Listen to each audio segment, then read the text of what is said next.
What made you want to choose the Marines?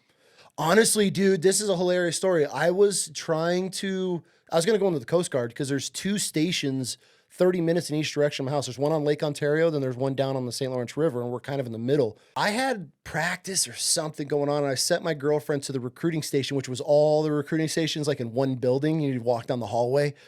Dude, some fucking Marine, being a Marine, was like, what's up? Like, what are you doing here? She's like, I'm here to pick up paperwork for my boyfriend. He's like, who's your boyfriend? Let me talk to him. Give me his number. He had that conversation. He's like, listen, bro, Coast Guard's kind of cool, I guess. He's like, if you want to just travel, bang chicks, travel the world, fuck shit, like list all this stuff. And I'm 18 years old. I'm like, yeah, that's exactly what I do. He's like, Marines is it then? And he's like, bro, look at the uniforms. Look at the uniforms. All these guys, they're a bunch of dorks. And I'm like, yeah, they do look like dorks. He's like, look at the dress blues. Anywhere you go, you're the man. I'm like, give me the paperwork. And so, yeah, dude, I signed up and off I went. I had no idea, didn't do any research on the Marine Corps. I was like, yeah, cool, let's do this. Like, I want out of here. I want to go defend my country.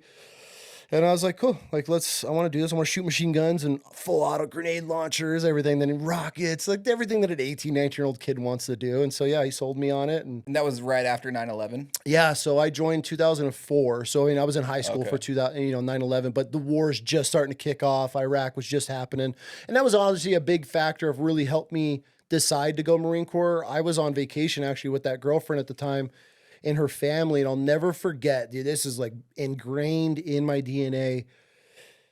There was a reporter calling in from like the front line of this battle. I don't remember where it was or, where they were pushing through. And all you could hear the reporter over the news report was just him screaming like, all right, we're taking contact. And he had to have been, now knowing what I know now, he had to have been sitting in a Humvee because all you can hear is the Mod Deuce, which is, the full auto 50 cal at the time. I didn't know then.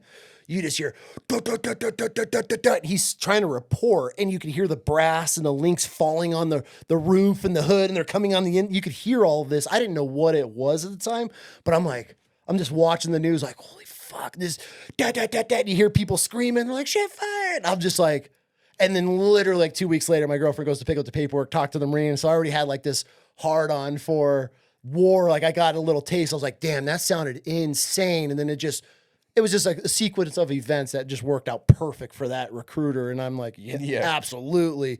And so, yeah, I ended up joining, went in and ended up becoming a machine gunner. And I was a vehicle operator. For my actual MOS was amphibious assault vehicles, the tanks that go in and out of the water. Pretty much what separate us from the Army.